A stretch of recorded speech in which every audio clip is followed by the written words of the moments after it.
light, salt, lamps, a city on a hill, bride, one body, family, soldiers, runners, farmers, sheep, fruit-bearing branches. Should you ever doubt that this giant account of God's work in and through and over the ages is also a poetic, whimsical wonder, just take a few moments to contemplate how many metaphors this text uses to describe the church and the believers who compose it. Metaphors are powerful and playful. They're wily little creatures that unfold layers of meaning and memory in a single short phrase, but they are utterly uncontrollable. The author crafts a metaphor and then lets it loose into the hearer's ear. It has no way of knowing what sight or smell or feel is conjured out of that hearer's lived experience. The author provides the metaphor, but it is the hearer that provides the meaning. If I want you to understand exactly what I'm trying to communicate, if it is important that I absolutely control how you interpret my words, I would avoid metaphors like the plague. But if I wanted you to play with my words, to toss them around and dance with them until you created meaning out of them, I would revel in metaphors all day long. So you'd think that the author of our text today, the person who penned this letter that we call 1 Peter, you would think that he would steer clear of uncontrollable metaphors. The community who would hear these words were a minority people in Asia Minor. They were following a new, largely untrusted belief system that professed a strange faith in a strange king, and were most likely facing persecution from the powers around them.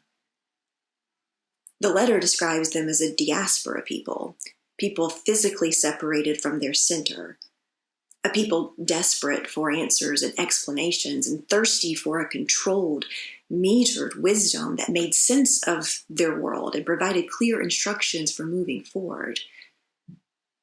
When life is in an upheaval, how much do we thirst for someone just to cut through the noise and give a decisive, confident speech that will give our brains an anchor? But to this unmoored, separated people, 1 Peter gives them not poetry. Gives them not principles, but poetry. In 9 short verses, the author weaves together a dizzying amount of metaphors and Old Testament references and allusions.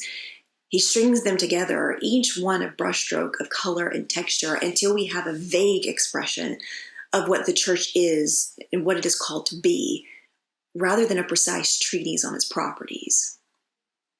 The people, the letter says, they have tasted that the Lord is good. It doesn't say that they believe the Lord is good. It doesn't say they have just heard preachers tell them the Lord is good. They do not confess their faith in the fact that the Lord is good. They certainly very well might do all the things, but the text skips all of that. The text says that these people have experienced the goodness of the Lord in such a close and intimate way that they have felt it on their tongue and ingested it. These people, the letter says, are like newborn infants longing for milk, instinctually rooting for the food that can only be given by someone else and only through an intimate relationship, never alone. These people, the letter says, are a chosen race, a royal priesthood, a holy nation, God's own people, and recipients of mercy. And these hungry, infant-like, claimed, priestly, chosen people of a holy nation who have all experienced God's goodness down to their insides are called to be living stones so that they will be built into a spiritual house.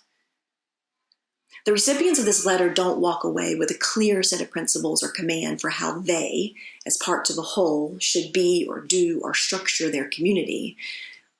They walk away from this letter knowing that they should be living stones. They are given a metaphor to dance with until they make meaning together. Stones are utterly mundane. They are plain, simple objects that are so common that you might not notice their world-altering capability. Moses struck a stone with his staff and water gushed out to satisfy thirsty people and their livestock.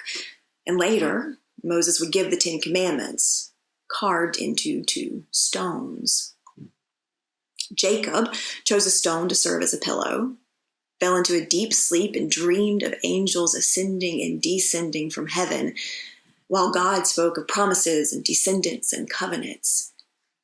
And when he awoke from his life-altering slumber, he took that stone pillow and he created a stone pillar that he called God's house in order to memorialize that moment. Priests would wear stones on their shoulders and their breastplate to represent the 12 tribes of Israel, so that every single time they went into the Holy of Holies or went about their duties before the Lord, they did so with the weight of their people physically on them and leading their hearts forward. In our Bible, stones build towers far into the sky to reach heaven in Babel. They construct tables for Elijah to call down fire from, and sacrifice in front of the prophets of Baal. Stones build walls and temples and altars. Piles of stones dot the desert and the wilderness, serving as memorials to encounters had with God. Heated stones cook food. Stones execute rule breakers. They execute martyrs. Stones are carved into false idols and they slay giants. Stones seal tombs. They open tombs. With stones, people divide, kill, and destroy. But they also build, sacrifice, liberate, testify, and provide. So when the First Peter Church was given a metaphor to dance with and find meaning, they had to decide, if they were called to be stones, what would their stones do? What would they be? They would most certainly alter the world, but for good or ill. The chapel at Duke University is an absolutely stunning sight. The cornerstone was laid in 1925, and it took master architects and artisans and stonemasons about 2 years to construct the 210-foot chapel in Carillon Tower in perfect Gothic architectural style. It truly is a wonder that rivals even some of the most beautiful churches and cathedrals that I've seen in Europe.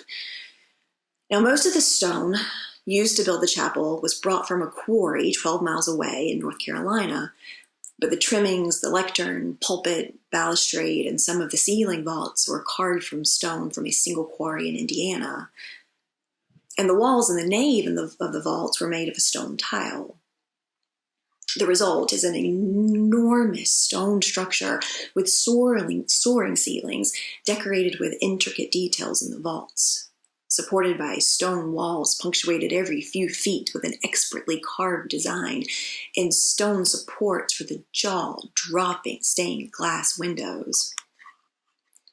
As you walk into the main entrance, you walk under the noses of stone statues depicting heroes of the Methodist faith. Every stone was chosen for its suitableness for the project. Every stone had to be perfect, or had to be shaped and chiseled until its perfection was achieved. Every stone had to be of the same substance as the others, for variety of shape or color or texture would have been a flaw in the beauty or might even compromise its strength. I used to retreat to the chapel's pews when I needed a quiet and inspiring place to read or think. I would sit somewhere in the back where I could feel utterly overwhelmed by the stone expanse above me. I wanted to sink under the weight of the stone. Yes, it was exquisite, stunningly so. And it was also cold and static. It communicated both beauty and power. It communicated perfection, excellence. It was both a church and a fortress. A spiritual house made of living stones is not and will never be that space. The first problem is the cornerstone. The cornerstone is laid first and will be placed where two walls emerge. The stone will be carved and shaped and fitted to that cornerstone, one after another, so that the shape and the integrity of the walls that emerge are fundamentally dependent upon the shape and integrity of that cornerstone. For a building, that cornerstone must be cut with perfect 90-degree angles with flat, smooth surfaces. There's no room for error or deviation in its shape or placement because the rest of the building will be oriented to that one first stone. But 1 Peter says our cornerstone is Jesus, the stone that the builders rejected. And it was rejected because this stone is not smooth with precise angles. This Jesus cornerstone does not follow the world's rules for orderly and structurally sound living. This cornerstone hears, don't work on the Sabbath, and then it heals someone. This cornerstone hears, this woman has sinned, and then it dares leaders to condemn her. This cornerstone hears, power is key, and then it washes feet. This cornerstone hears, we need a king who will overthrow Rome and then dies on a cross. This cornerstone hears, death is final. And then he says, watch this. Stones that are set to this cornerstone won't make an orderly house with perfectly straight walls without deviation. Stones that are set to this cornerstone make a strange, topsy-turvy structure that functions less like an impressive fortress and more like a relationship. But the second problem is the other stones. If the First Peter church, or moreover, if you and me are called to be the living stones of this church, then any attempt to create architectural perfection is foolish. We are messy. We are old and young. We are a spectrum of loves and needs and desires. We are varying degrees of broken, and we are strong 1 minute and jello the next. We are shaped not by a chisel and a skilled mason's hand, but by diverse life experiences. Far from being hewn from a homogeneous quarry for our perfection, we come from all over in all sorts of ways. We are a motley crew of people who have tasted that the Lord is good, but we are not ideal building materials. So 1 Peter gives us a metaphor to dance with. And the meaning that we see is that a spiritual house is oriented to a misshapen cornerstone and built with stones like us can never be the impressive fortress chapel exuding excellence and strength. No, this spiritual house is called to walk and move and breathe in and amongst the world. The essential premise of this metaphor is the simple fact that we, the people who form God's beloved people, we confess our faith in Christ, and we who have tasted that the Lord is indeed good, we are the church. The limits of our language might have us talk about our physical building as the church. We drive by our beautiful building on the corner of Commerce and Claremont, and we point to it and we say, that's my church. But we are all well aware that this building, the one that usually houses our people, this building is not the church. Our church is the people who we have grown to love, who we choose to strive with week after week to figure out this life of faith together. And I know that I don't need to convince you right now because you are seeing and living this reality right this minute.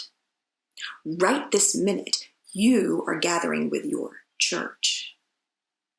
You are in your home, sitting on your couch or at your dining room table, looking at it on your phone or computer or your television.